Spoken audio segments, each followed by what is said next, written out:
O Rio de Janeiro continua lindo. Está entrando no ar o programa A Sua Voz no Rio, com Vitor Hugo. Um programa que fala a sua língua. Fique ligado com a gente.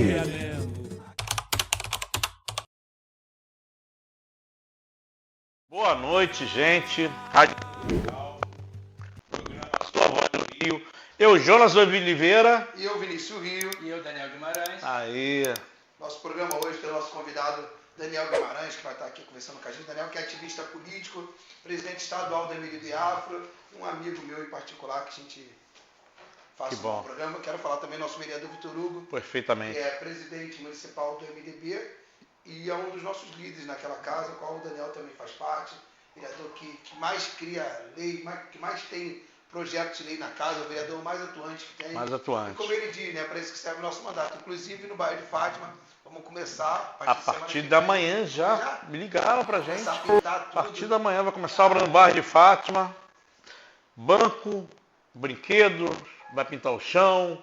Já fizemos a poda, né? Foi uma poda maravilhosa, já trocamos um poste quebrado, tava caindo lá. Tudo de verde e amarelo. Tudo de verde e amarelo. Bairro de Fátima. Paula Matos, nós vamos estar já. Paula Matos também. O vereador dos moradores. Porra, agradecer o Corpo de Bombeiro do Estado do Rio de Janeiro, a sua prefeitura, Alberto Zafran, nosso amigo Anastácio, nosso vereador Vitor Hugo, nosso Gutenberg Reis. Tamo junto. E também vamos, além disso tudo, a gente vai estar cuidando do centro da cidade com mais intensidade agora. O Jonas faz parte da nossa equipe. Graças a Deus. Minha família além de um amigo, Reis. Que faz parte do grupo da família Reis. Daniel faz parte dos amigos do grupo Pisciani, mas independente de clã, Daniel é meu amigo pessoal. Como diz o vereador Vitor Hugo, é para isso que serve o nosso mandato. Tamo junto. Tem que olhar para lá. Tamo ao vivo. Estamos ao vivo, hein? Porque eu tô acostumado a estar ali. É verdade, já ia trocar ainda, né? Mas é bom. Dani, fala um pouquinho de você, quem é o Daniel Guimarães, além de ativista político, mas como começou tudo isso? Qual é a história por trás do homem? Então, a história, acho que é a história de todo menino preto, periférico, né, da Zona Norte, né, e qualquer menino do Brasil, eu acho que é assim. Eu sou menino de uma família muito humilde, né, meu pai trabalhava na extinta Telerge, minha mãe é do lar. Não me lembro do meu pai e minha mãe ter falado sobre a questão de ter estudo, né, talvez o pouco que eles tiveram foi para poder entender, ler e escrever. E nós crescemos, tanto eu quanto meu irmão, somos uma família, né, de dois, contando o pato com meu pai e com a minha mãe, e crescemos no bairro Mariópolis, no Chile. Mariópolis. A nossa casa, se duvidar, era um pouquinho maior do que essa sala, era um quadrado, me lembro quando eu era pequeno, tinha uma pia e no meio dessa sala tinha um armário que dividia o quarto da tal cozinha que a gente tinha como cozinha.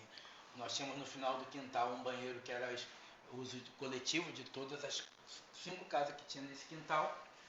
E com todas as dificuldades, como qualquer pessoa. Qualquer brasileiro negro do Rio de Janeiro.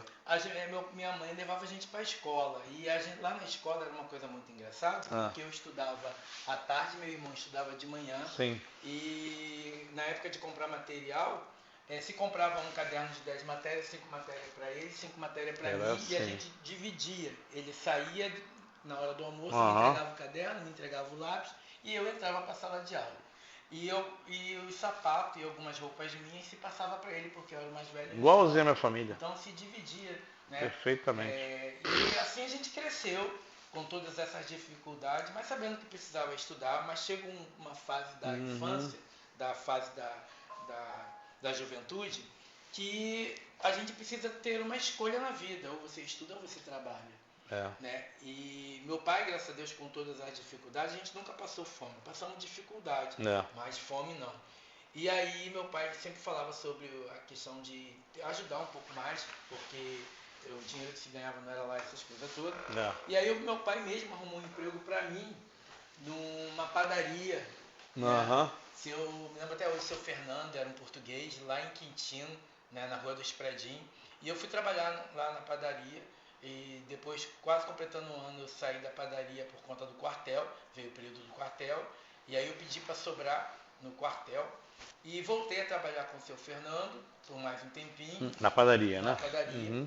E aí, nesse meio tempo, na rua onde eu morava, tinha uma família que tinha um poder aquisitivo muito melhor do que da minha família, e eles não tinham filhos biológicos, mas sim um casal de filhos adotivos. Certo. E aí eu acabei frequentando a casa deles, e eles eram engenheiros, né? Virou mais um adotivo, né?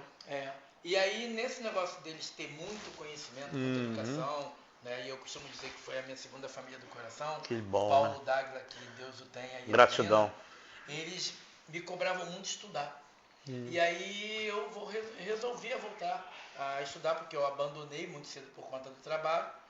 E eu achava que a escola não iria me levar a lugar nenhum, mas ele falava que a história, o processo histórico do Brasil dizia que pessoas como eu, se não tivesse conhecimento, eu seria mais um para a estatística. Perfeitamente. Mais um Chico, filho do Chico. Sim.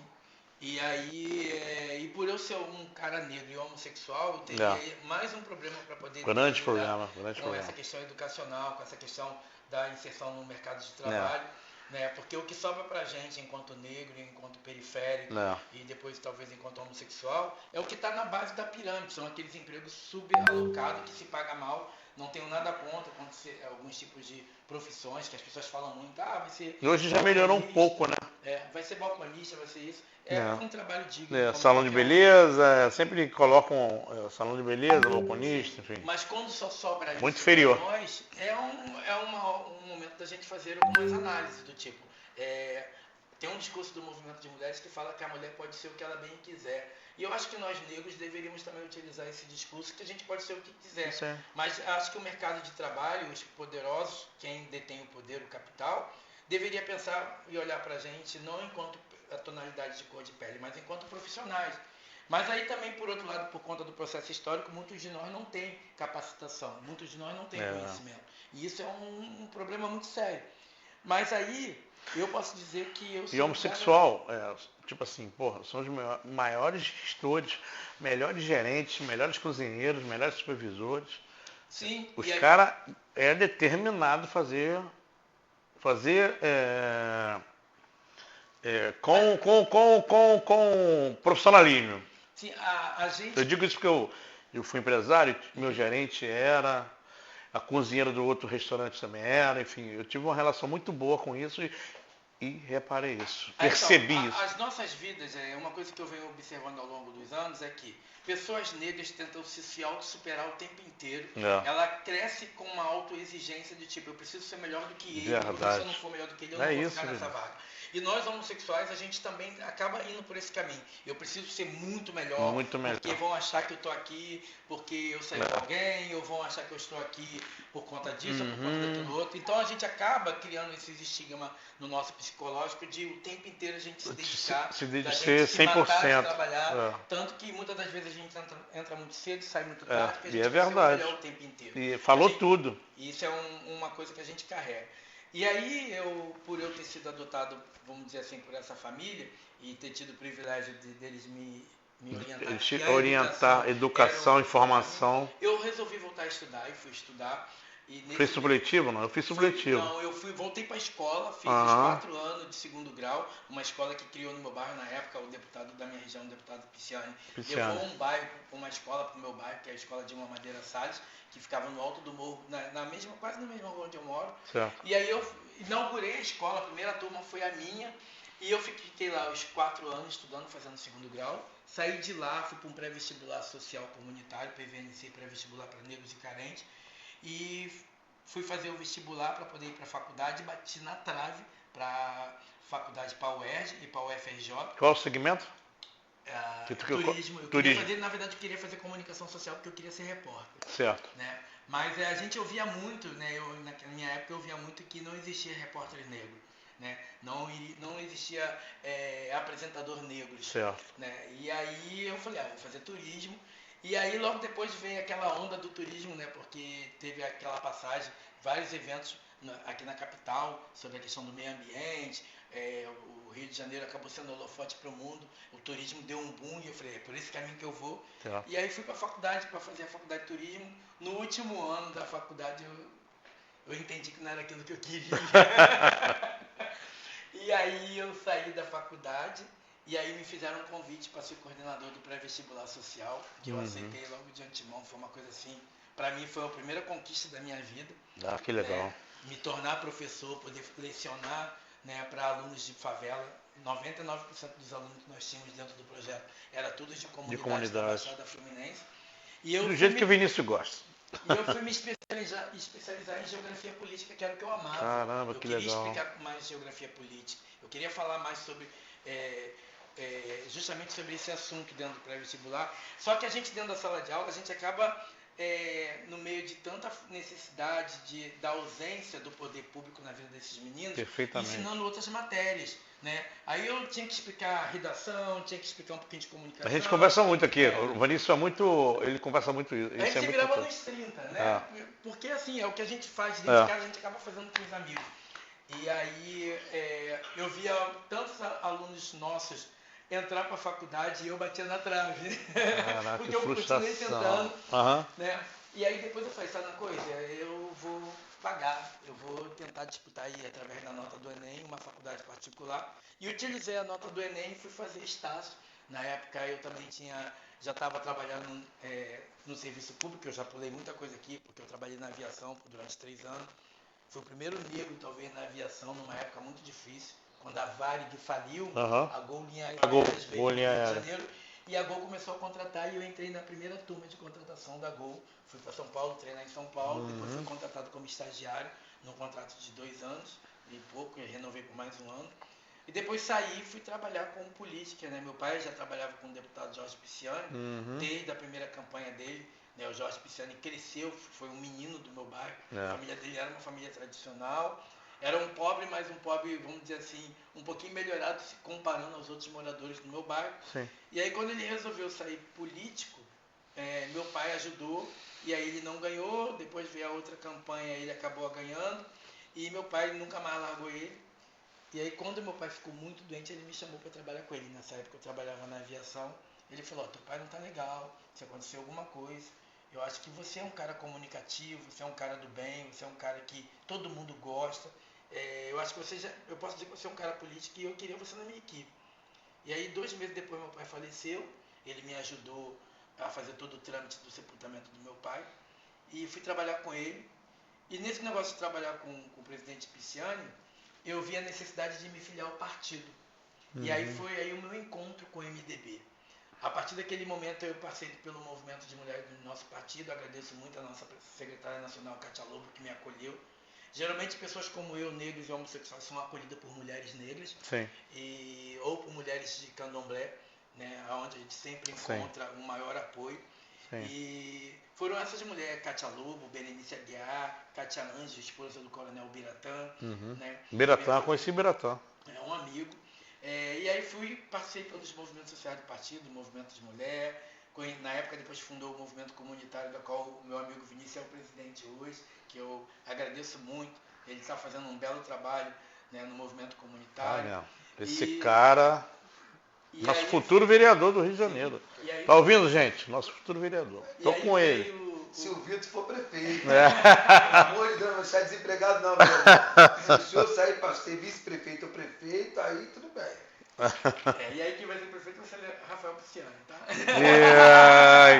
E vamos embora. Vamos cancelar.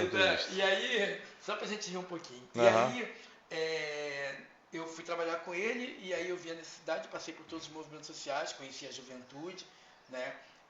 Fiquei ali perto da juventude para entender como é que funcionava o discurso da juventude, o que eles queriam enquanto juventude. Certo. E aí depois veio o movimento trabalhista, depois o Vinícius já estava ali no partido, já mobilizando, o Vinícius fortaleceu o movimento comunitário, criou o movimento cristão, né?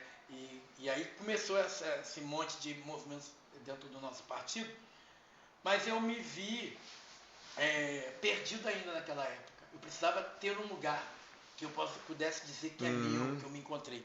E aí a Cátia Lobo me apresentou a Mara Ribeiro, né, que era presidente do Movimento Negro, e aí eu comecei a caminhar com a Mara Ribeiro no estado do Rio de Janeiro. E naquele momento, assim, depois de um certo período, eu me vi que eu era um menino negro. Porque, para mim, ser negro naquela época significa tudo que era de pior na sociedade. Eu não queria me ver como preto. Para mim, preto fedia, para mim, preto tinha cabelo ruim, Ladrão? ladrão, era símbolo de... 71, ladrão, sim. 71. E aí eu entendi que eu era um preto, sim, que assim como eu, tinha um montão de meninos que tem jeito, que pode ajudar muitas outras pessoas, que pode ser referência para muitas outras pessoas, Sim. que tinha caráter, que é trabalhador, que é um bom filho, que é um bom irmão, Isso. que é um bom amigo, que, entendeu? Que procura fazer as coisas com ética, respeitando as diferenças divergentes. E aí eu fui me lapidando, aprimorando, e me vi dentro do movimento negro, e aí que Deus o tenha, Mara Ribeiro, que foi quem me deu esse conhecimento todo sobre a questão racial. Mas aí eu também fui me esforçar para entender muito mais, não só ser negro, eu queria entender as outras transversalidades. As nossas naturalidades, as nossas histórias. E aí começou, né? Fui para a Fundação Ulisses Guimarães, tive a oportunidade de ir para Brasília, conhecer a fundação que até então não era no Rio de Janeiro. O presidente Pisani me deu essa oportunidade. E voltei de Brasília como secretário nacional do Movimento Negro.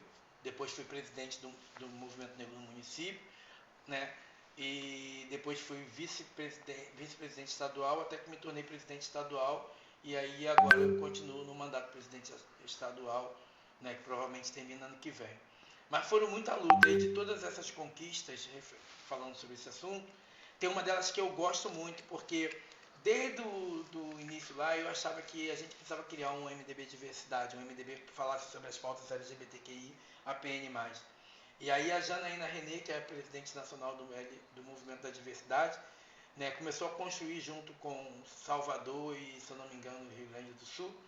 E numa conferência em Brasília, a gente conversando junto com o Cátia Lobo, a gente teve o desafio de levar para todo o Brasil e trouxemos para o Rio de Janeiro o MDB Diversidade, do qual o Adriano hoje é o presidente, e que eu falo que o Movimento Diversidade é um filho meu, e que se algum dia eu sair do movimento negro, eu queria, desejo muito, estar dentro do MDB Diversidade, porque ali eu me vejo enquanto negro, enquanto homossexual, e todas aquelas letrinhas que ali tem atrelado, né, que são pessoas que merecem o meu respeito, que eu, enquanto político, que nós somos políticos, a gente precisa pensar em políticas públicas para cada uma dessas letrinhas. Precisa. Elaborar. A gente fala muito disso aqui na rádio. Sim, eu acho que são cidadãos, independente de qualquer outra coisa, a gente precisa criar produtos específicos para cada uma dessas letrinhas, para que a gente possa dar dignidade. Possa dar um pouquinho mais de conforto para cada um deles. Então esse é o Daniel, resumi muita coisa aqui, mas mais do que isso, ninguém chega a lugar nenhum sozinho. Sozinho não chega. E aí eu posso dizer que o MDB, eu tenho vários irmãos, tá aqui um irmão, um parceiro.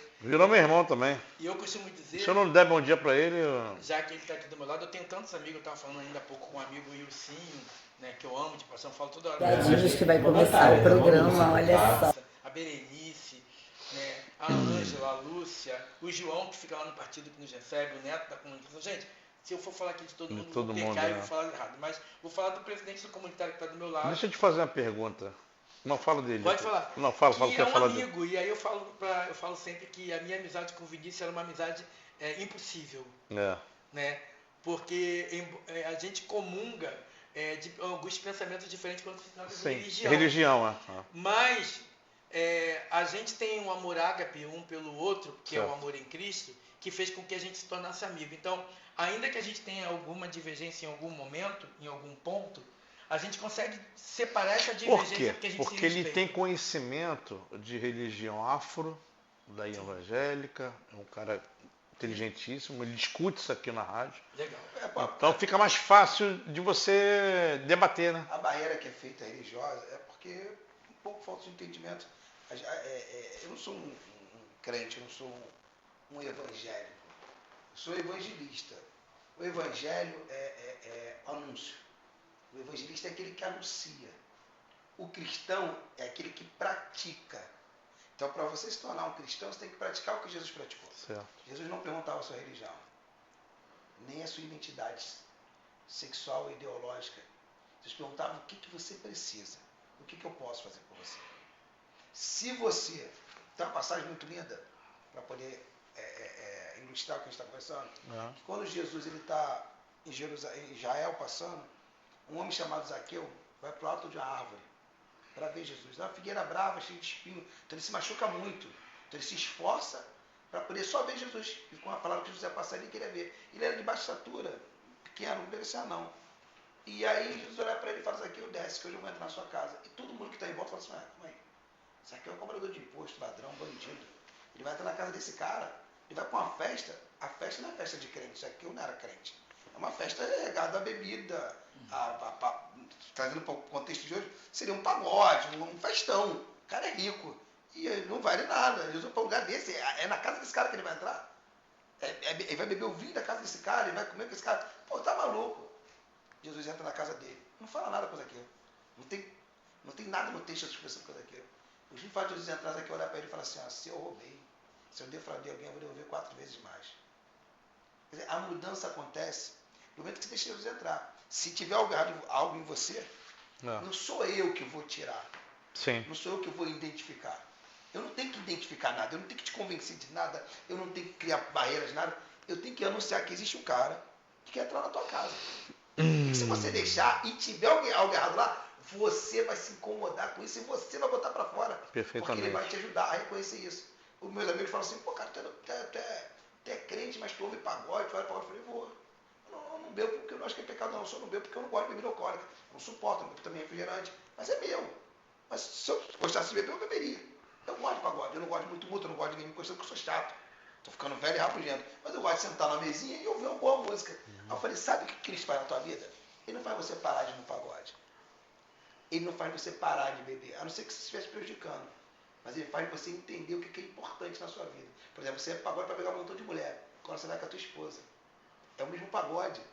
É a mesma música. Sim. A configuração mudou. Você está indo com quem realmente deveria estar com você. Em vez de você estar lá traindo ela, agora você está com ela. Você pegava teu dinheiro e gastava tudo na rua com bebida. Agora você faz festinha na sua casa com a sua família. Você continua festeiro. Continua um cara alegre. Você samba, você canta, você dança. Você vai para pagode. Os seus valores mudaram. É verdade. E as prioridades? A melhor coisa do mundo, depois que eu me converti. Eu sou testemunha disso. É a melhor coisa eu perdi do mundo, uma esposa de 25 anos de casado porque... Eu fui casado 2 anos. Porque nessa bruxaria aí. Deu certo também. Não importa o que aconteceu. É. Mas a melhor coisa do mundo, eu nunca tinha tido aquela sensação, depois que eu me converti tem 10 anos. Eu nunca tinha tido aquela sensação de poder estar na cama com a minha esposa, né, para minha esposa, e não me sentir culpado de nada. Saber que eu era um cara decente, honesto e fiel a ela. Yeah. Porque eu não queria outra mulher na rua, eu não via outra mulher na rua. Era uma sensação que eu nunca tinha tido na minha vida, porque antes de eu me converter, meu irmão, eu tinha mulher em tudo quanto é lugar. Então eu nunca tinha tido aquela sensação. É o que Jesus faz nas nossas vidas. Ele muda o nosso comportamento. Ele é impressionante. Ele não muda o teu local, ele não muda as tuas vestes. Quem muda o local e veste é você. Mas ele faz você entender o que tem valor e o que não tem. Entender e perceber. Você começa a afastar de amigos que nunca foram teus amigos. Queriam o teu dinheiro. Jesus esclarece a você. Você para de beber, não. Você agora está andando com quem é teu amigo de verdade. Caralho. Mas se você quiser parar também, porque está te prejudicando de alguma forma, pare. É verdade. Isso é a conversão. E o cristianismo é diferente. O cristianismo, o que é o cristianismo? É um modelo de vida. É aquele cara que tem muito e perde um pouco daquele muito para ajudar quem não tem nada. O cristianismo é aquele cara que tem compaixão pelas pessoas, que não pode ver um cara na situação de rua, que ele se compadece, ele fica triste. É o cara que é capaz, é o cara que trata todo mundo com o mesmo valor, o cara que é rico, o cara que não tem nada. É o cara que está com a família. Jesus, ele deixou um modelo de vida. Sabe como é que aconteceu o cristianismo? Todo mundo que tem muito. Vem cá, bota aqui os pés dos apóstolos. Para quê? Para quem não tem nada, passar a ter alguma coisa. Se a gente, que somos 70% da população do Brasil, 70% não, botar 50%. 50%. Porque tem muito que diz que não é. Se 50% tivesse o modelo de vida do cristianismo, que é quem tem mais, doar para quem não tem nada, sabe o que aconteceria? Pode acabar com a Bolsa Família, não precisa mais. É verdade. Não vai ter ninguém passando necessidade. Se as igrejas que custam 10 milhões, 2 milhões, aqueles templos enormes, no dia de frio, abrisse para ser abrigo daqueles que estão na rua, meu irmão, você não tinha ninguém na rua morrendo de hipotermia, não. A gente tinha que escrever uma carta de perdão, aí vai um desabafo de um evangélico, um cara que pregou em mais de 40 igrejas. Uma carta de perdão. Porque se na nossa cidade morre alguém de hipotermia, de frio, dormir na rua, com as igrejas fechadas, a culpa é nossa. Porque a casa não é de Deus? O que o filho dele está fazendo na porta? Perfeitamente. Então, assim, foi esse cara, esse meu estilo de pensar, que quando veio o Dani e a gente começou a caminhar, o Dani foi extremamente generoso. O cara acabou de chegar no partido. Quando chegou alguém no partido, você pensa logo assim, quer tomar meu lugar. O cara vai começar. Ainda mais um cara de asa igual eu. Sempre assim. Eu de tentáculos, quero meter a mão em tudo, quero fazer tudo, quero crescer. E eu estou perguntando por tudo, e estou pedindo carona, estou incomodando ele. Aí ele, em vez de, pô, todo mundo faz assim, calma. Não, ele chamou pra perto. Não, tem meu carro, vamos no meu carro. Vamos não sei o quê. Ah, pô, Dani, tô empregado, não tem, vamos almoçar. Vamos embora almoçar, pô, vou pagar. Pô, tu me conheceu agora. Então ali se criou uma amizade, quase irmão. Perfeito. Uma amizade. Quando meu pai morreu, ele, vou no enterro lá, cara. Tô contigo, me ligou e tal. E aí, meu irmão, o cara me ganha. O cara me ganha da maneira que ele me trata. Perfeitamente. Não é do que ele me oferece. A pessoa pode ser rica, você não me trata bem, eu quero distância. E aí esse cara me abraçou e quando a casa caiu, que ficou muito ruim pra mim, que todo mundo largou a mão, ele, não, tô aqui, pô, não tamo junto. Eu falei, mas caramba, cara. Aí vinha, eu sabia que ele sabia que eu era vaidoso, ele queria me oferecer comida. Então ele chegava, vamos almoçar comigo hoje. Eu sabia que ele estava querendo pagar minha comida, porque ele sabia que eu estava sem dinheiro. Perfeitamente. Pra poder comer. Então, a gente é irmão. Né? E assim... Que bom eu vi isso. Não deixe ofender. Se destratar ele, vai arrumar um problema. Vai arrumar. Se fica aquela piadinha, tá andando com ele, tá pegando... Eu não me sinto ofendido porque você está falando que eu estou tendo alguma coisa com ele, não. Perfeitamente. Se eu gostasse, eu teria. Porque você acha que isso é uma ofensa para mim. Tu tá ofendendo ele, pô. Quando alguém brinca com um amigo seu, você está sendo que eu sou homossexual, tu tá pegando ele. Ele não tá te ofendendo. Ele tá dizendo que o seu amigo é tão ruim, é tão ruim ter um cara desse, que se você pegar, você está se humilhando, você está vacilando. Então, os meus amigos não ofendam de perto de mim, porque você arruma um problema. Então, esse cara é incrível. Porra, Daniel. Eu vou fazer a pergunta do Daniel. Que a gente, o Vinícius fala muito disso também. Movimentos negros, né? Que você... vários movimentos negros. O que você tem o que falar de que tem vários movimentos negros? O que funciona, o que não funciona? Porque tem movimentos, às vezes, que é tudo fake, né, meu irmão?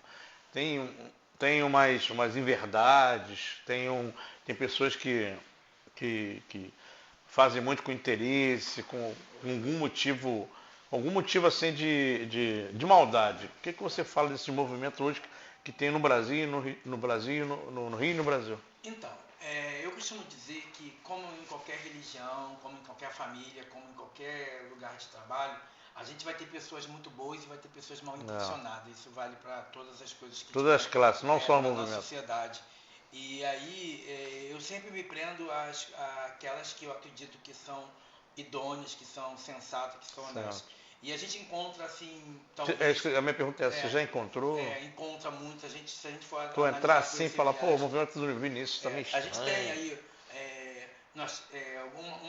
dos projetos que eu já conheci, que eu acho muito bacana, e hoje a presidente não existe mais, é Rainha de Candás, que é um projeto voltado lá para o movimento de mulheres, que era de Belfort Roxo, a presidente faleceu, né? Hoje em dia eu não sei como é que funciona, elas sempre atuaram em defesa das mulheres. Nós temos aí a AMAC, que eu me orgulho muito, a presidente é uma grande amiga, a Nil, né, que tem uma filial agora lá em Saquarema.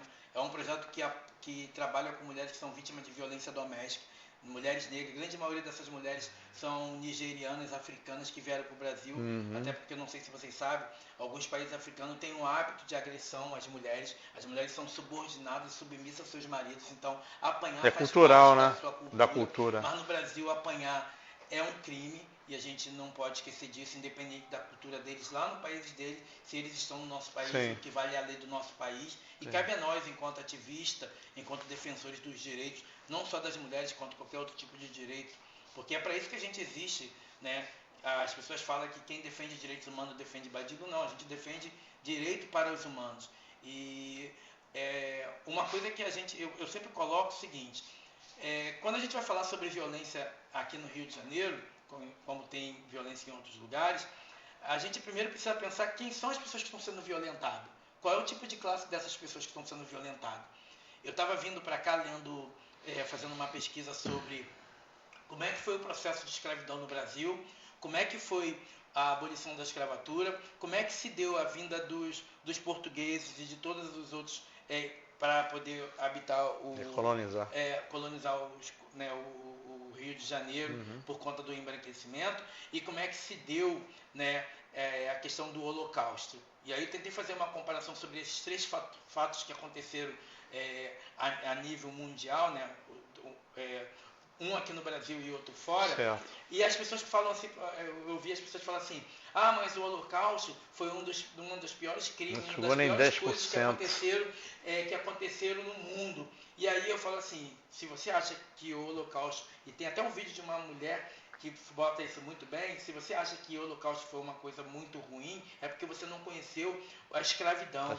E aí eu fui fazer uma pesquisa sobre a questão do Holocausto, morreram aparentemente, né, que eles dão uma probabilidade de 6 milhões, né, de vítimas do Holocausto. E de vítimas africanas, desde quando o povo africano saiu de África, 100 anos atrás, mais de 100 anos atrás. Né, foram 12 milhões. Isso está jogando baixo, né? 12 milhões das informações que tinham registrado, porque talvez o triplo, o quinto desse valor muito não era mais. registrado, porque nós tínhamos donos e os nossos donos faziam o que bem entendiam. Com certeza. E aí uma das primeiras coisas que os nossos donos faziam era tirar os nossos nomes e os nossos sobrenomes. Então não existe registro, né, sobre tudo que aconteceu, sobre todo o problema da escravidão. E aí quando as pessoas falam sobre a questão de cota racial, que as pessoas vão falar sobre que é contra, que é a favor, né? Porque cota não deveria acontecer, e aí eu também fiz uma análise muito rápida sobre esse assunto.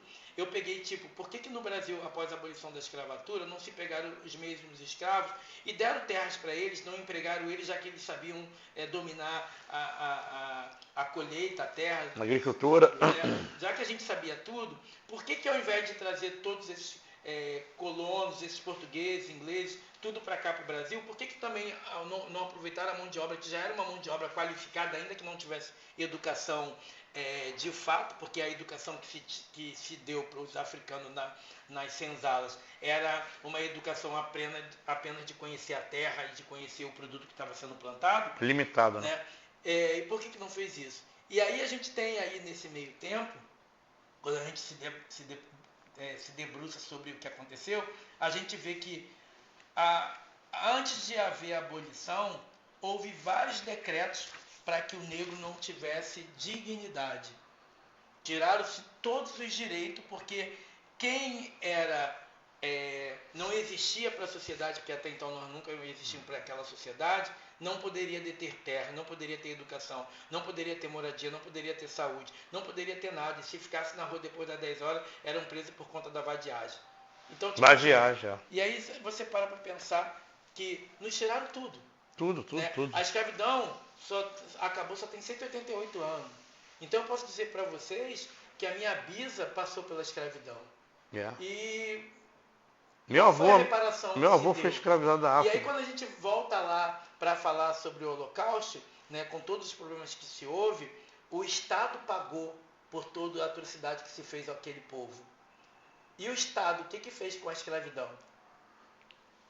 Então, são parâmetros que às vezes eu falo que assim, a gente está falando de direitos. Certo, sim. E quando a gente fala de direito, a gente não pode simplesmente apagar a história de um grupo por conta de um outro, porque aquele outro grupo é de pessoas brancas, isso é muito claro.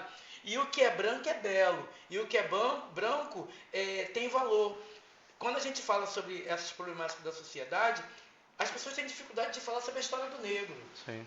Porque o negro não pode pertencer para a sociedade, porque para o racismo estrutural que se encontra enraizado na nossa sociedade, ainda continua batendo nas nossas portas dizendo, eles não podem chegar lá, eles não podem ter isso, porque parece que tem medo da gente estar nesses espaços de poder. Quer te botar coleira. Entendeu? Então, e eu estou falando isso porque na vinda para cá, eu comecei a tentar fazer um preâmbulo de todas essas informações e entender que hoje, analisando de uma maneira mais grotesca, nós somos racistas. Quando a gente, ainda que a gente fala assim, eu não sou racista, eu não sou preconceito, somos racistas, somos preconceituosos, porque se a gente analisar a fundo, a gente dá muito mais valor às coisas que diz respeito às pessoas não negras. Eu acredito que você está falando. Entendeu? Ninguém quer ter um negro na família, ninguém quer ter um homossexual na família. Sim. Todo mundo é a favor. Não, homossexual, negro não. Eu aceito. Eu aceito também. até que ponto. Não, mas não, quando bota dentro da família um preto, eu passei por situações. Um preto, Vinícius, quando bota um preto dentro da família, quando bota um preto, um Não homossexual, gostava, não. não é preto não, Preta, quer não. homossexual, Tá bom, gostava um não. homossexual, Não, ninguém é gosta, não preta? adianta, Uma é branquinha, tudo badela, é tudo... Minha avó não gostava. E aí, quando como você estava... Mulher preta, meu irmão, canela fina, ô, meu irmão, essa nega é perigosa. Aí você está falando uma coisa muito interessante. Quando se fala de mulheres negras, mulheres pretas, as minhas amigas pretas, elas sempre falam o seguinte: a maioria dos homens que chegou até mim, eles me veem como parque de diversão, Não. tá? As mulheres negras têm um corpo estrutural, têm um corpo que chama muita atenção por conta das características africanas. Sim. E aí esses homens, esses rapazes, vão até essas mulheres. Mas quando é preto tem atitude, né, cara? Vão para essas mulheres, procuram essas mulheres por momentos de prazer Não. e não por uma questão de relacionamento. Porque é cultural, né? né? Cultural. Porque quando a gente começa a analisar a grande quantidade de mulheres que são mães solo, são mulheres negras. Ah, sim. Tá? E isso deixa bem claro porque você Porque a pele preta também é a grande Porque maioria no Brasil, né, Sim, Daniel? e também a gente tem aquela cultura de que a gente vê isso no futebol. O negro, quando consegue poder, ele casa com a loura. É. Ele não quer... Pagodeiro. Pagodeiro, ele não quer. Vinícius. Ele namorou lá quando Vinícius. ele era pobre, né? Ele namorou lá quando ele era pobre, né, Vinícius? Jonas. Ele namorou lá quando ele era Bianca, pobre. não gosta de negão. Ele namorou uma pretinha. E aí ele passou a ter uma ascensão, aí ele fala assim pra mim: mas eu comecei a frequentar um outro espaço, eu comecei a frequentar uma outra classe. Perfeitamente. Mas tudo bem. Caraca, mandou bem. É o que ele fala, né? Mas aí É verdade. as pessoas falam assim: mas eu agora, eu me envolvi com mulher loura, uma mulher branca, porque eu frequento outros espaços. Gente, a gente não tá falando de espaço. A gente tá falando de relacionamento, porque se você tava num Eu me relacionamento... incomodei com a cor, podia ser até azul. Porra. Se você tá num Mas estava ser relacionamento... bonita aos meus olhos. Não. Ali azul, um avatar, eu vou pegar. Se você tá num relacionamento lá quando você Eu é sou pobre... sinistro. Se você está num relacionamento lá quando você é pobre com uma menina preta, e aí você passou a ter ascensão, né? Por que se separou? Logo, só porque você teve ascensão? Não. E aí eu gosto de fazer uma comparação. Por exemplo, eu vejo o João Gomes, né, um dos grandes cantores nordestinos. João Gomes, maravilhoso. Né? Ele estava com a mesma menina lá na pobreza, e aí um dia foi fazendo uma entrevista com ele, e ele falou assim pra mim: é ela que estava passando fome comigo.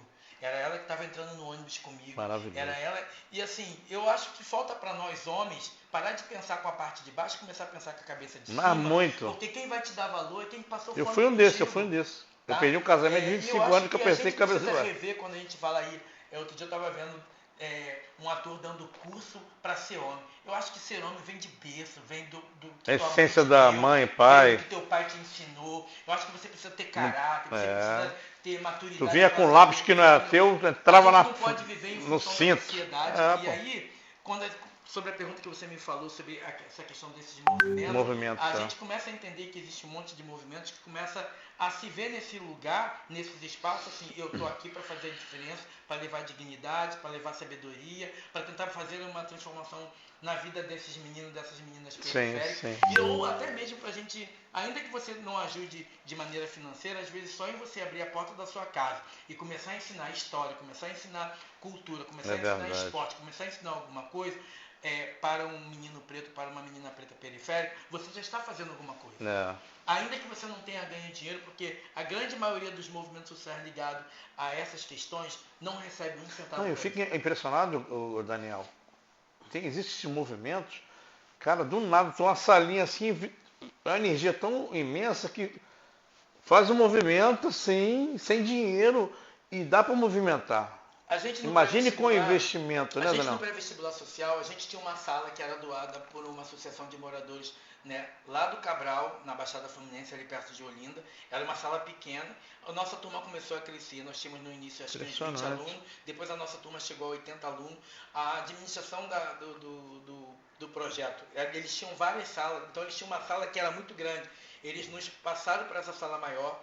Eu me lembro que depois a gente criou um pré-vestibular lá em Deodoro, no piscinão de Deodoro, e o Ricardo, que era o administrador do parque, nos deu uma sala com quadro, com giz. Assim, a gente tem muitos amigos que falam assim, ó, eu não tenho dinheiro, eu tenho esse espaço, eu tenho esse quadro, eu tenho essa sala, a luz você não vai pagar. Isso aí. E vocês querem, tá aqui. O resto é com vocês. E aí a gente vai atrás. É impressionante. A gente vai atrás de pessoas que querem fazer alguma coisa. Vai lá, eu tenho uma amiga que faz faculdade, ela quer dar aula de história. Amiga, tu quer doar 2 horas do teu tempo para dar aula de história numa turma de alunos de periférico, de comunidade. Sim. Aí essa pessoa fala assim, eu vou lá dar aula. E aí ela vem dar aula um dia, dar aula 2, e ela começa a gostar daquilo. Aí chama um amigo. E ela chama amigo. É multiplicador. Quando tu vê, a gente tem Quando tu vê, pessoas. sem dinheiro nenhum faz o E movimento. sem dinheiro. Cara, fica e o impressionado. legal dessa história toda é quando Não você- só com educação, tudo, animal, para idoso, para criança, para morador de rua. Cara, eu fico impressionado. Sim. Aí, É com tudo. sem nada. Imagine que- com pouco dinheiro. É que a gente cresce com a vontade de mudar a vida de alguém que um dia Perfeitamente. passou pelo que a gente passou. Perfeitamente. E eu acho que esse desejo de trocar, esse desejo de ceder, eu cresci com um olhar, eu fiquei na igreja durante 18 anos. E nesses 18 anos, uma coisa que eu guardei muito para mim era a questão da empatia, Empatia. né? E aí eu vou usar, ontem eu estava conversando com uma pessoa que chegou até mim, eu trabalho na Secretaria de Esporte do Estado do Rio de Janeiro, né, da qual o Rafael Pisciani era o secretário e hoje é o Rodrigo Scoselli, e eu agradeço muito a Rafael, eu sei que eu tenho o meu mérito, eu trabalho muito, eu me esforcei muito para estar onde eu estou, na posição que eu estou. É base de governo na secretaria, né? Base de governo, Uhum. E aí o Vinícius sabe o quanto que eu me dedico, o quanto que eu me dediquei, o quanto que eu acho que eu lutei para ter esse cargo. Então eu agradeço Que bom, ao né, Rafael, cara? eu agradeço ao Rafael Pisciani, agradeço a Luana, minha chefe, agradeço a Mai, né, a Nádia, que é a minha diretora do DGAF. Eu acho que a gente tem uma equipe Reconhecimento, muito boa na né? secretaria. E aí, ontem eu conversando com uma pessoa, né, que me conheceu por conta de um projeto, que foi muito engraçado. Eu dei um suporte para um projeto, e aí esse projeto conversou com um rapaz de um outro projeto, que eu acabei conhecendo, que eu vou fazer uma visita agora, e esse rapaz falou para uma menina que eu estava dando suporte para ele, que era para ela entrar em contato comigo, que eu poderia dar suporte para ela. E aí ela me ligou, 2 vezes eu não consegui atender, me mandou uma mensagem, e aí eu estava numa reunião, saí da reunião e liguei para ela. Aí começamos a conversar, né? E aí quando acabou a nossa conversa, eu falei assim, só tenho 20 minutos que eu estou indo para uma conferência, né, sobre a violência infantil ali naquele espaço, esqueci o nome daquele espaço ali que tem, de letras, Academia de Letras. Academia Brasileira de Brasileira de Letras. Academia Brasileira de Letras. E aí eu falei, eu estou indo para a Academia Brasileira de Letras para um evento que está acontecendo agora às 2 horas e acaba às 5, tem que ser muito rápido. Aí começamos a conversar, esqueci da vida. Tchau. E aí no final do diálogo ela falou assim para mim, eu estou conversando aqui contigo há 1 hora e eu sinto uma paz, eu sinto uma transparência e um acolhimento pelas palavras que você está me dando.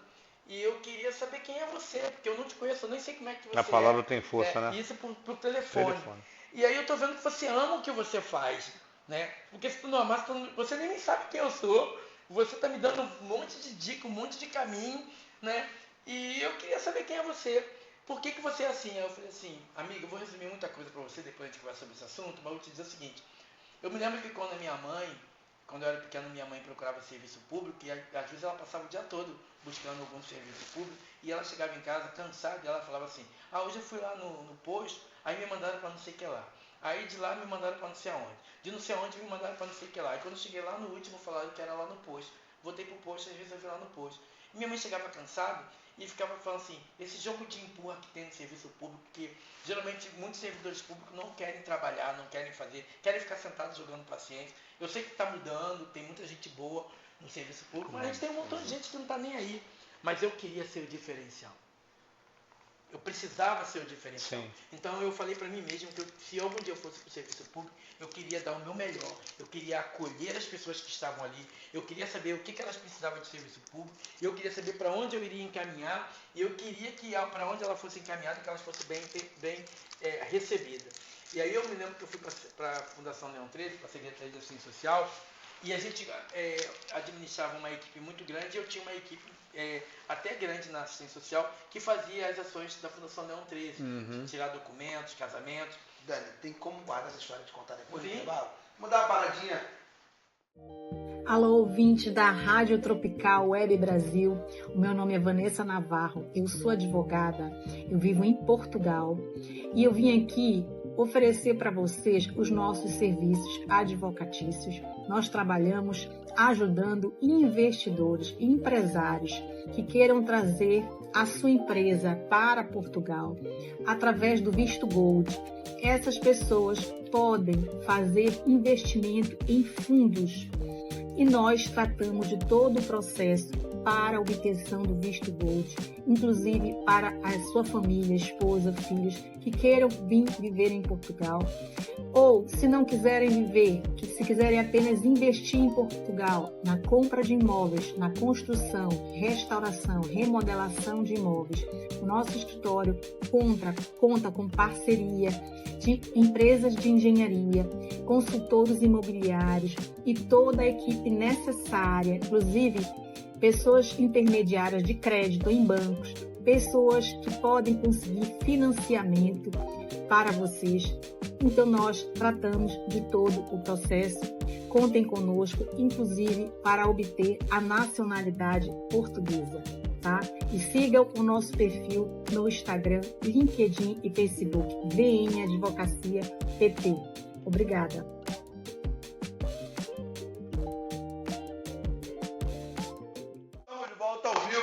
Na sua voz do Rio, programa Vitor Hugo, eu, Vinícius Rio. Eu, Jonas Oliveira. Nosso convidado. Sobre. Tô comendo porque eu ganhei, ó. Presente. Me ganhou presente, a rádio. Dia dos Ganhamos namorados. presente, dia dos namorados. Tava com 10 namoradas. Se a intenção era namorar comigo, não vai lá. Eu tô querendo uma namorada, tá, gente? Eu me sinto muito novo para namorar. Eu não tenho maturidade suficiente para ter um relacionamento sério. Então, eu prefiro ficar quietinho na minha. Assim, eu vou arrumar uma namorada em 2028. 2027 não dá tempo de se programar para 2027. Tu lembra de Bambam e Pedrita? É, igualzinho. Tá esperando chegar naquela fase. Essa que vai pegar ele. Tem uma música que é Marra de Durão. Não sei se vocês ouviram, procura pela internet. Marra de Durão. Bom, essa música, porque a caixinha não está funcionando, vou botar uma marra de Durão para tu ver até agora. Essa música vai ser a minha cara. Vai chegar a mulher que vai dar um beijo, vai me derrubar, vai me arrepiar, e eu falo assim. Mas não chegou, não tem a brava não. É difícil contar uma brava que faça isso. Mas voltando pro preconceito, Dani. Eu tenho uma crítica, não tem o movimento negro, porque eu conheço sua história, sei como você trabalha, mas esses movimentos negros elitizados da parte de esquerda caviar. Da esquerda raiz não. A esquerda raiz realmente. Mas a esquerda caviar. Eu tenho uma crítica porque o esquerda caviar ele tem muito mais poder do que o esquerda raiz. Sim. Os esquerda caviar eles têm vereadores, eles têm deputados, porque eles têm dinheiro para bancar campanha e eleger os que eles querem para defender a pauta que eles acharem melhor. E nunca propuseram nem proposta de ser uma matéria na escola a escravidão. Os horrores da escravidão. A gente precisa que as crianças entendam o horror da escravidão para que ninguém nunca mais tenha a ideia ou pense em querer escravizar alguém. Quando eu vejo um idiota falar, mas foi os negros que venderam os negros, eu falo, meu Deus do céu, tu está justificando trazer seres humanos de um outro continente em navios precários, onde mais da metade morriam por doença, mordido de rato, pegar moléculas nos navios e eram jogados no oceano. Esses caras vêm pra cá. Pneumonia, vem pra cá, tuberculose. É tratado igual bicho, é açoitado com chicote. Os filhos dele que nasceram são vendidos, as mulheres dele são estupradas pelos senhores de engenho. Você está justificando isso? Porque lá eles tinham uma guerra e vendiam. E aí você acha porque eles vendiam? Então o usuário. Aí me revolta. Porque o usuário de droga, ele é tão bandido quanto que vende. O cara que compra celular roubado, ele é muito bandido. Muito mesmo. Porque é ele que financia, ele que patrocina o babaca ficar ali roubando o celular dos outros. E aí tira uma vida e cai no celular. Então é como você vai dizer, não, quem compra o celular roubado não. Tem que ver quem roubou. Não, se você não comprar, seu idiota. Ele não vai continuar roubando. Se você não traz ninguém lá da África pra cá, os caras veem que isso não dá lucro. Se isso não dá lucro, não teria ninguém escravizado. Então não tem essa de você defender uma tese para dizer, não, reparo histórico. O reparo histórico é claro que tem que ter. Não vai ter, tudo bem, mas pelo menos reconhece que essas pessoas foram libertas, mas foram para uma situação precária. Está liberto. E agora vai fazer o quê? Não sei. Tu vai ter que voltar para aquele fazendeiro para você voltar a trabalhar para ele agora em troca de comida. Tu vai continuar escravo, só não vai ser mais açoitado. Mas, ó, o que tu vai ter? Comida e moradia. E ainda era açoitado, que tinha ainda os coronéisinhos que ainda batiam. E o cara não tinha nada. Ele foi para a grande favela, montou as grandes comunidades, sem saneamento básico, criou seus filhos de forma precária, não tinha direito à educação. E isso foi se perpetuando. Temos uma geração de pessoas que ainda não se recuperou dessa pancada, porque tem 188 anos. É. Só vai se recuperar daqui a uns 200 anos se marcar. Tá arriscado a não ter recuperação. A maioria do povo brasileiro é negro e periférico, por um motivo que os negros ocuparam as comunidades. Isso aí. E não tinham recurso. Como é que você ia para a escola? Você não era aceito em escola, não tinha escola para negro. Pasme, negro não tinha direito nem entrar na igreja. Elevador, nada. Aí quando vem a Inquisição, ainda se eles cultuassem os deuses deles, eram mortos, porque eram bruxos. Não podia cultuar outros deuses. Quer dizer, você não pode entrar na igreja, não pode cultuar ninguém. Roubavam a identidade, a religiosidade deles. E aí vem os idiotas que não estudaram, mas a culpa é deles. Desinformados, eles não né, estudaram, cara? eles estão numa narrativa de um babaca que vai falando na internet e aquilo vai batendo. Pô, meu irmão, é mesmo, ó. Pô, é um confronto que tinha lá, beleza. E os caras vendiam pra cá. Mas quem compra, cara? Como é que tu compra pessoas? Como é que tu acha que uma pessoa é mercadoria? Então a gente precisa pontuar, eu vou pontuar sobre o que você falou. Pontuar, Começando pela essa questão dos negros, da qual você fala, da esquerda que é raiz, né? E aí, uma coisa que eu costumo dizer é o seguinte: quando a gente vai falar de educação a nível de Brasil, e a gente fala assim, mas não se fez nada.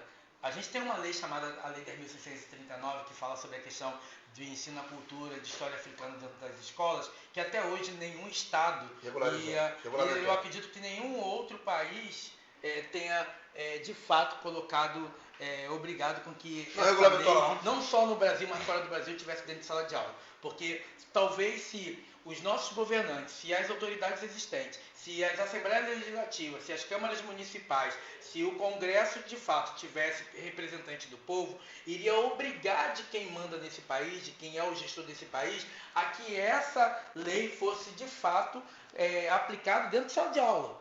Mas a gente vê em alguns municípios, como é o caso que aconteceu agora mais ou menos há um mês e pouco, 2 meses, que é Cabo Frio, da qual eu acredito que o prefeito é do MDB, eu não me recordo bem, a gente vê as escolas de Cabo Frio dando aulas de religiosidade, de religião protestante, né? E falando sobre a questão da música. E aí eu falo assim, a lei que é uma obrigação não se cobre, não se exige, mas a cultura de um outro povo se aplica, que não é nenhuma lei, nenhuma obrigação. E lembra quando eu falei lá no início que tudo que diz respeito à questão do povo preto, ninguém quer tocar no assunto, todo mundo apaga, todo mundo deixa acontecer. Lógico. Entendeu?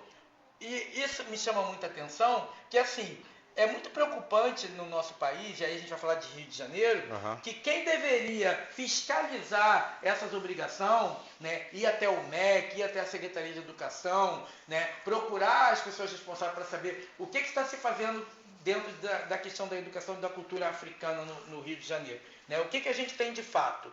Né? A lei está sendo aplicada? Não, não está. Quando a gente vai falar de qualquer coisa que é para poder trazer cultura, conhecimento para a sociedade, para os nossos jovens, que diz respeito a nós enquanto negro, ou até mesmo quando a gente vai trazer um pouco mais de conhecimento, que aí eu vou puxar um pouquinho sobre a questão de eu ter falado sobre a população LGBT, que a gente vai tentar dar conhecimento um pouco mais para os nossos jovens, sobre a questão deles entender, conhecer os seus corpos, e também saber sobre a questão da prevenção, porque você ensinar prevenção, você não está falando que ele tem que fazer sexo ou ela tem que fazer sexo, mas você está dizendo o seguinte, se isso lá na frente, se por algum motivo isso acontecer, você sabe que tem mecanismo para você não engravidar, você sabe que você tem mecanismo para não pegar DSTs, porque não tem como você chegar para o teu filho, para tua filha, né, sei lá, com 17, 18 anos, e ter a certeza que ele não vai praticar sexo. Você até ensina para não praticar, mas longe dos seus olhos, você não tem como dar essa garantia para ninguém. Perfeitamente. Então, eu acho que a única garantia que nós temos enquanto família, que o pai e a mãe precisam ter como responsável desse menor, desse adolescente, que eu digo que qualquer pessoa abaixo de 18 anos para mim é menor, é dizer para ele e para ela o seguinte: olha só, eu não estou aqui para controlar ninguém. Existe isso aqui, ó, tá vendo isso aqui? Tu vai botar aqui, vai fazer assim, assado. Porque olha só, se acontecer, se por algum motivo você o sangue esquentar e for para esse caminho, use. Mas não é usar só por conta. Não, e detalhe, essa camisinha não dá para usar. Botei aqui, ó, não dá para usar essa camisinha, Vinícius. Aperta tudo, arranca tudo, o cara dá uma merda dessa. Entendeu? E aí, Na quando a gente fala prefeitura, sobre isso aqui, vou até falar com o prefeito. Bota uma... Quando a gente fala sobre isso aqui, Porra, tem um monte de babaca que fala que a gente está ensinando a pessoa a ter que fazer sexo. É. Isso é ridículo. É ridículo. Aí, outro dia, o Vinícius está aí, não me deixa mentir, uma vez o Antônio de Paula, que é um deputado federal, estava no partido fazendo uma palestra, e aí ele estava falando sobre, em algum momento ele falou sobre a comunidade LGBTQIAPN+. E aí eu fico muito, tudo que diz respeito à questão racial, tudo que diz respeito à população LGBT, me chama logo a atenção, porque falar deles é falar de mim. Uhum. E aí eu preciso também me posicionar, eu preciso deixar bem claro que nem tudo que se conta é verdade. Porque o tipo de vida que eu levo não está sendo contada num livrinho, não. Porque a minha história de vida não cabe num livrinho. As pessoas não têm noção do que a gente preto e do que a gente homossexual passa no nosso dia a dia. Eu costumo dizer que até para ir embora eu tenho medo. Por exemplo, hoje eu não estou de carro. Para entrar no transporte público eu tenho medo. Porque se eu der a entender que eu sou um gay um pouco mais afeminado, eu corro o risco de ser morto. Eu corro o risco de levar um tapa. Eu corro o risco de ser agredido. E é verdade. Como aconteceu ontem em São Paulo com um rapaz dentro do shopping, porque ele tinha um cabelo muito grande, só porque ele deu uma pinta, ele apanhou de 3 meninos. Essa é a sociedade que nós temos hoje, que não consegue mais ver negros e gays como cidadão. Parece que a gente é a aberração da natureza. E aí, quando a gente vai falar sobre, Vinícius, esse pessoal que você coloca como pessoal da esquerda raiz, que não se coloca, na verdade, é que a gente não tem que se colocar. Uma vez a lei criada, ela tem que ser aplicada. Sim, mas aí ainda assim cabe do prefeito de cobrar do secretário de Educação que isso seja aplicado na sala de aula. Porque todo ano, antes de começar o ciclo, o início das aulas em qualquer município, se faz um cronograma de atividade e de aula que vai ser aplicado ao longo do ano. E aí o MEC deveria ter pessoas capacitadas, quem está lá no MEC, e dizer o seguinte: tem uma lei aqui, a gente pode até não falar da forma que todo mundo gostaria que falasse, mas a gente vai ensinar sobre a cultura do povo africano, como é que eles chegaram aqui, como é que foi o árduo entrar no navio negreiro, quando acabou a abolição da escravatura, que não foi dessa maneira que se enfeita tanto como a princesa Isabel se coloca, porque eu gosto de ilustrar a abolição da escravatura e sim, um belo dia o povo preto acordou e falou assim: hoje vocês vão ser libertos. Aí a princesa foi lá, assinou um papel, bonito e maravilhoso, dançamos, sambamos a noite toda, fizemos tudo. Aí fomos para as ruas, porque agora as portas das senzalas estão livres, fomos, bebemos, pulamos, dançamos, caímos pelos campos do estado do Rio de Janeiro, o dia amanheceu. E agora? Começou a chover, tu faz o quê? Tu não tem mais onde dormir, tu não tem onde comer, porque até os porcos comiam melhor do que a gente, do que o nosso povo. Você não pode falar de trabalho porque tem um decreto dizendo que tu não pode trabalhar. Você não pode falar de comprar terra porque tem um decreto dizendo que você não pode ter terras. Você não pode falar de educação porque tem um decreto dizendo que não pode ter educação. E aí, o que pode então? E você não pode nem ficar na rua depois das 10 da noite, porque senão você vai ser preso pela vadiagem. Aí eu te pergunto, o que sobra pra gente então de fato? Isso ninguém quer falar. A história está ali, há 188 anos. Entendeu? E aí, quando a gente vai falar sobre isso, a gente vai falar sobre a questão da escravidão. Aí eu pergunto, a escravidão acabou de verdade? Ontem passou 2 mulheres aí num desses estados longe do Brasil, que vivia aprisionado dentro de uma casa num trabalho análogo à escravidão. 188 anos que acabou a escravidão, mas eu ainda consigo ver. Nós temos uma mulher negra que se encontra dentro da casa de um desembargador, vivendo a escravidão. Porque nem mesmo a justiça conseguiu tirá-la de dentro da casa dele. Sabe por quê? Porque ele tem poder, porque ele tem conhecimento, porque ele tem pessoas que devem muito favor a ele vai fazer o que ele bem entender. Porque, infelizmente, quando se trata de direitos para a população preta, os poderosos desses só países quando convém. simplesmente ficam na deles. Quando convém, Quando convém. vem. Aí quando chega na época de eleição, vem todo mundo batendo na nossa porta, vem todo mundo tomar banho no banheiro dentro da favela para poder fazer vídeo, selfiezinho, para poder ser eleito. E aí esse mesmo povo que eles procuram, votam, sabe por quê? Porque eles dão R$100. Porque eles te garantem uma dentadura. Porque para quem não tem uma dentadura, para quem não tem nada, qualquer R$100 é justo. Porque ainda que eles roubem bastante aqui dentro, e aí quem está lá na favela que não tem conhecimento, que não tem casa, não tem moradia, que não tem educação, que não tem saúde, para eles é o seguinte, não faz diferença quem está no poder, porque o que eu deveria receber de fato de maneira digna eu não recebo há muitos anos. Vai mudar que se mudou o governo, se mudou o prefeito, se mudou o vereador? Falando de preconceito, o preconceito no Brasil não é só com o negro, não. O nordestino sofre o tempo todo. Sobe a Rocinha que você vai entender a história do nordestino sofreu demais nesse Brasil. Bem menos. Na década de 90, acusava o nordestino de ter traga dengue.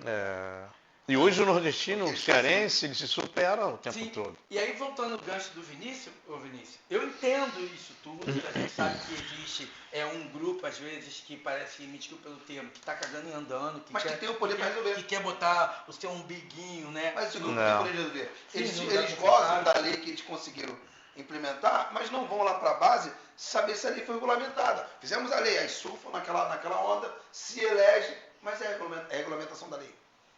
E ela está sendo aplicada ou não? Então o que adiantou fazer a lei? Mas a galera que não tem informação, caramba, temos uma lei que agora a criança na escola vai entender o horror da escravidão. Cara, que legal. É igual a cota. Eu não tenho nada contra a cota.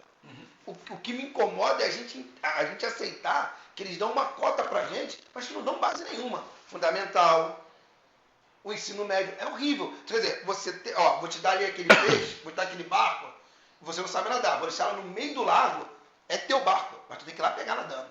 Mas calma aí, tu não vai me ensinar a nadar, só quero terminar. Você não vai me ensinar a nadar, não? Você vai me dar o básico, não? Como é que eu quero um barco se eu não consigo ir lá, pô? Então, qual é a minha briga dentre os movimentos negros? Não a gente fala a mesma língua. É que eles não se preocupam se o negro está tendo base para chegar na questão da faculdade. Claro, o negro classe média, que vai estudar em colégio particular, esse vai chegar com muita facilidade. Agora, o cara da favela, o periférico, que ele chega na quinta série muito mal sabe ler. E ele tem que trabalhar. E tu pode dar um ensino de qualidade para ele, não tem problema. Se ele não tiver alimentação de qualidade, ele vai para a escola para comer, ele vai aprender como. Se ele tiver uma família toda desregulada, com o pai alcoólatra, com a mãe viciada, esse cara não tem paz em casa para dormir. Se ele não tem paz para dormir, como é que ele vai ter capacidade de interpretar qualquer coisa que foi ensinada para ele? Eu ia para a escola e às vezes eu não tinha o que comer em casa, eu dei muita sorte aqui, né? Lembro. Eu engraxei o sapato, eu falei, quando conta a história, a pessoa tá viva para evidenciar. Eu engraxei o sapato, eu comecei a trabalhar vendendo doce com 7 anos de idade. Eu ia lá pro Detran, eu tinha Francisco Vicário, e vendia doce, depois comecei a engraxar sapato, depois comecei a vender, lavar carro, lavar escritório. O que mais me incomodava era engraxar sapato, porque eu tinha que me ajoelhar no pé do cara. E aqui eu me sentia muito humilhado. Eu ia para a escola às vezes só para comer. E aí, a dificuldade para entender. Aí a professora era assim, esse garoto não quer nada. Ela não entendia que eu venho num histórico familiar ruim e eu não tinha nenhum auxílio, ninguém que me explicasse. Alguém tem que sentar para dizer, a vida não é assim não, calma aí, cara. Tu tá nessa... Uma hora alguma coisa, não tinha conselhos. Eu com 10 anos eu tinha que ser maior de idade. Eu tinha que entender a vida sozinho. E quem está ao redor não quer saber. A professora não tem essa capacidade, até porque são vários alunos que ela tem que cuidar. Sim. Aí como eu vou pensar numa faculdade lá, isso na minha época, agora tá bem pior, tá? Como é que o cara vai pensar na faculdade lá, se ele não sabe nem como sair dessa rua sem sair daqui, desse labirinto aqui? Então a minha proposta sempre foi para o movimento negro o seguinte, calma aí, beleza, já conquistamos a cota, esquece a cota. Agora vamos para a base. Ensino de qualidade em período integral. Essa criança você tem que garantir a segurança dessa criança durante o dia. Então você garante ela de 7 da manhã até as 7 da noite. Já botei ela segura. Que é a obrigação do Estado. Segurança e saúde. Por que saúde? Porque ela vai ter uma alimentação saudável. Ela vai estar segura fisicamente, ela vai estar segura psicologicamente, ela vai estar aprendendo cultura, saúde, esporte. Aí você ocupação total, né?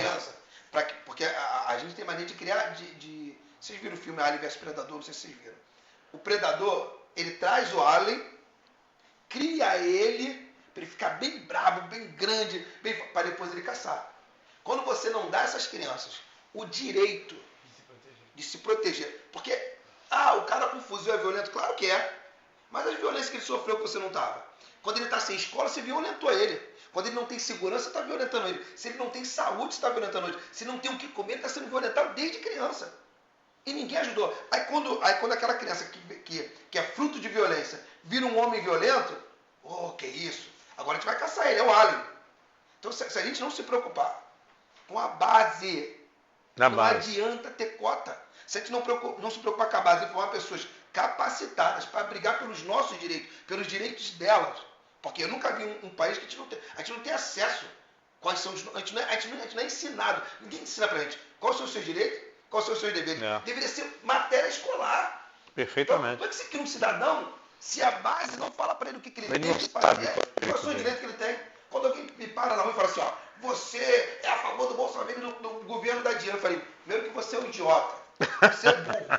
O governo não dá dinheiro porque ele não tem dinheiro. O dinheiro é nosso. Ele controla esse dinheiro. E esse dinheiro é para você fazer equidade. Equidade é quem tem menos recebe mais. Quem não tem nada tem que receber alguma coisa. E quando você dá dinheiro na mão do povo, o povo faz o quê? Ele vai para a França? Ele vai para a Espanha? Não, ele gasta o dinheiro aonde? Ele gasta o dinheiro aqui. Então, se o povo tem dinheiro, o povo consome. Se aumenta o consumo, você gera emprego. Esse dinheiro volta como imposto para a mão do governo. É como se eu tivesse 100 reais. Dani é um pedreiro. É verdade. Fez a obra no meu bar. Paguei 100 reais, Dani. Você é o padeiro. O Dani te deve 100 reais. Pagou 100 reais você. Você veio no meu bar, gastou esses 100. Se esse dinheiro não for para o Dani, não vai chegar em mim de volta. Então, quando você bota o dinheiro na mão do povo, você aumenta a economia. Mas a pessoa não quer saber, não consegue saber, porque ela não aprende isso na escola. A gente está criando uma geração de gente burra, desinformada. Então, eu acho que a gente precisa primeiro entender que existem papéis na sociedade. A gente, enquanto cidadão, e aí eu acho que é uma obrigação nossa, negros e não negros, cobrar dos nossos governantes a aplicação dessas leis. Já começa por aí. Depois que, quando a gente começa a entender como é que funciona essa engrenagem da sociedade, por exemplo, qual é a obrigação do órgão público da prefeitura? A prefeitura tem obrigações, né? E eu acho que, como eu coloquei anteriormente, a Secretaria de Educação tem obrigação, né?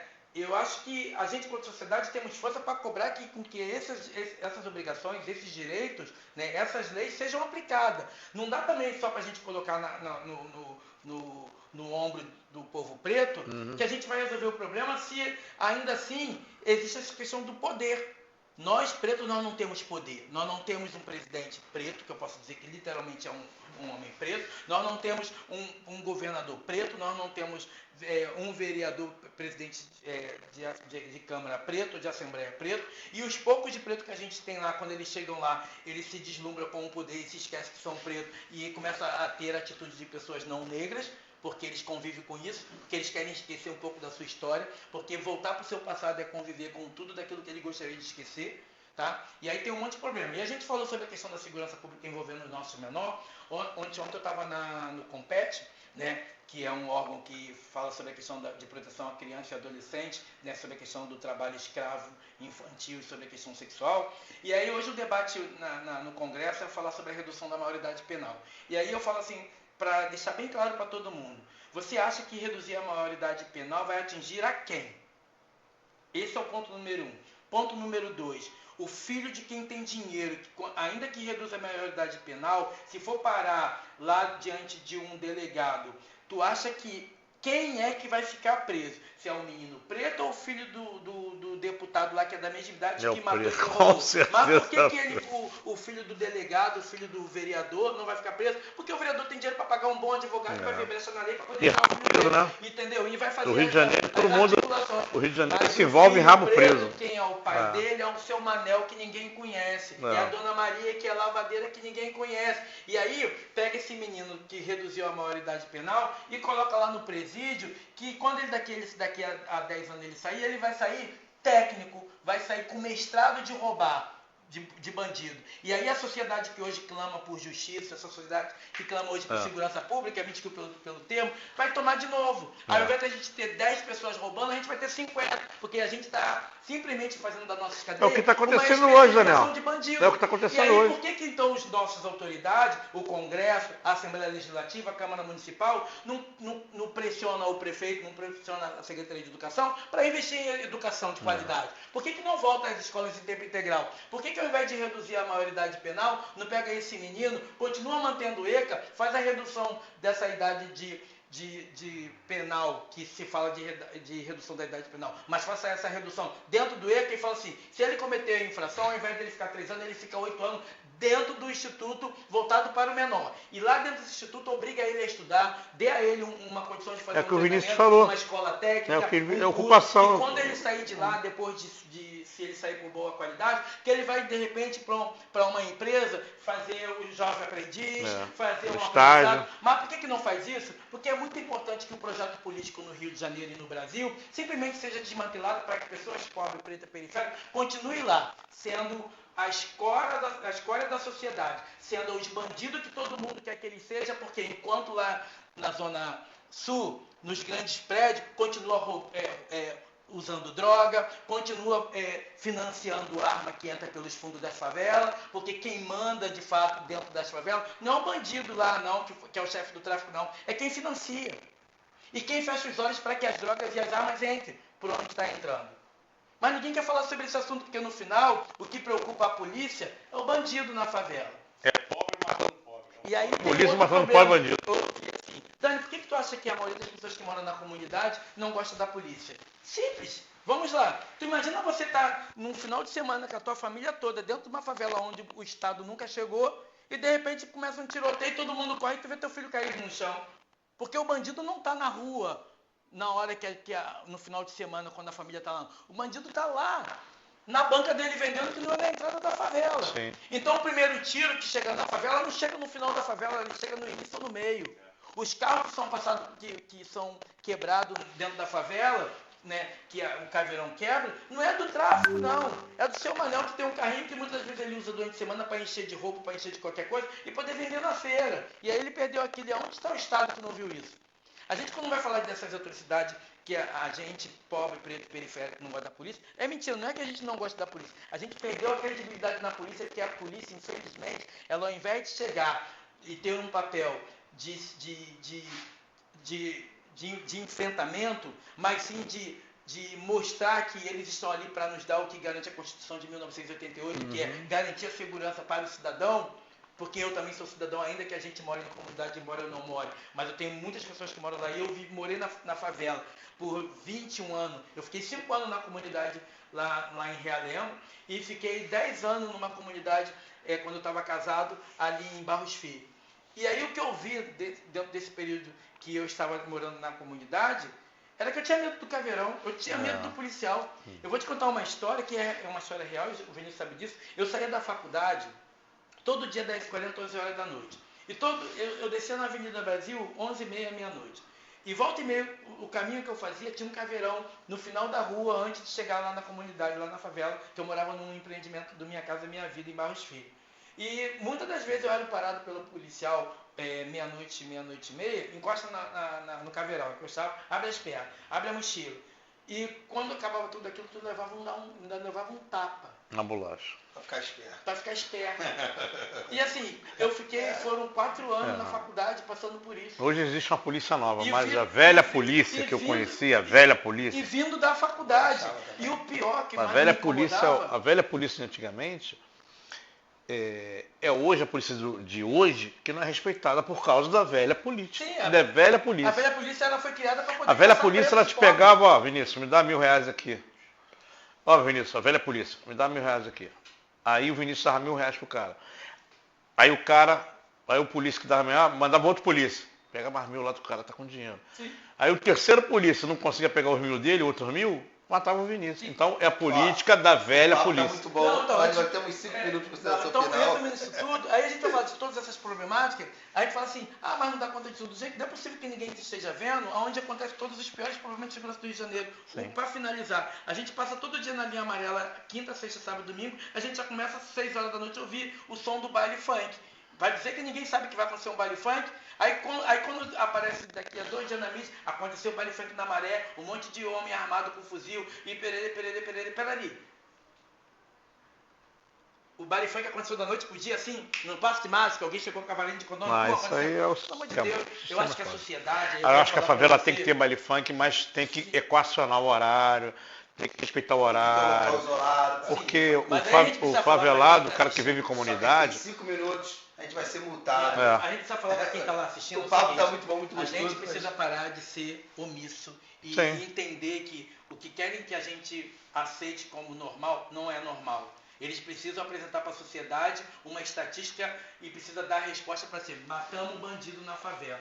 E na verdade nem sempre aquela pessoa que se plantou como bandido é bandido. Então, você que está assistindo isso hoje, o bandido. O bandido Corta pra 18. pode ser o seu Corta filho pra amanhã, ela. porque eles vão fazer o que fez, como aconteceu com aqueles 4 meninos que era filho de um cônsul fora do país, lá em Copacabana, e 4 meninos na rua e fizeram a barbárie e depois descobriram que ele não era um bandido. É assim que se faz com nós, preto, pobre, periférico de favela. Então, para finalizar, eu quero agradecer já. porra, Daniel, Você, maravilhoso, foi um tá? prazer te conhecer. Antes de deixar, a gente fica aqui, ó, esquece. Sim. E aqui a gente passou tava rápido. no maior tranquilidade. A gente já debateu de sair fogo. Saiu fogo e ele aqui no debate acalorado. A gente ia pra cima, porque a gente tem opiniões parecidas, mas pontos diferentes. Certo. O Dani é um cara incrível. Obrigado, Dani. Que isso. Porra, Daniel, É um prazer te prazer. conhecer. Um Eu prazer. espero que tenha gostado, que todo mundo está assistindo. Porra, tenha maravilhoso, gostado. uma noite Boa maravilhosa. Fiquem com Deus. É o término de mais um programa, Sua Voz no Rio. Eu, Vinícius Rio. Eu, Jonas E Oliveira, hoje com o nosso amigo Daniel. Obrigado, vereador Vitor Hugo. Obrigado, Valeu, Gutenberg, Guti. meu deputado federal. Fiquem com Deus até a próxima quinta-feira, às 18h30, aqui na Rádio Tropical Web Brasil. Aí, foi. Foi, Lu. Lu, Foi. vou pintar, hein? Pegar minha camisinha. Olá, eu sou a Carla Cis.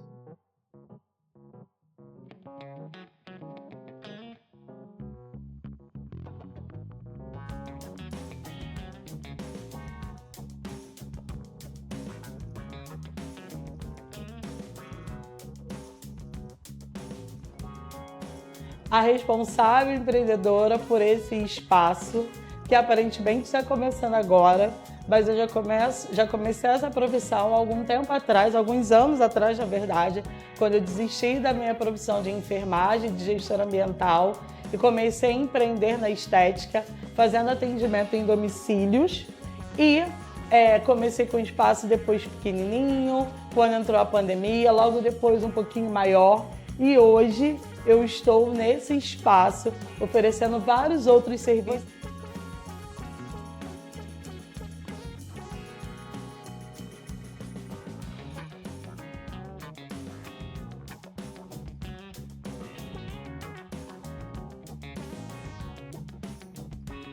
Você chegando aqui vai encontrar New Design para fazer as suas unhas, pé e mão.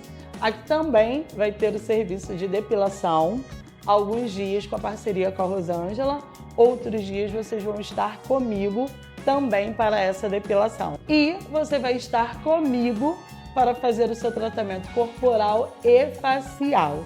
Então sejam bem-vindos ao Estúdio Estética Carla Cis.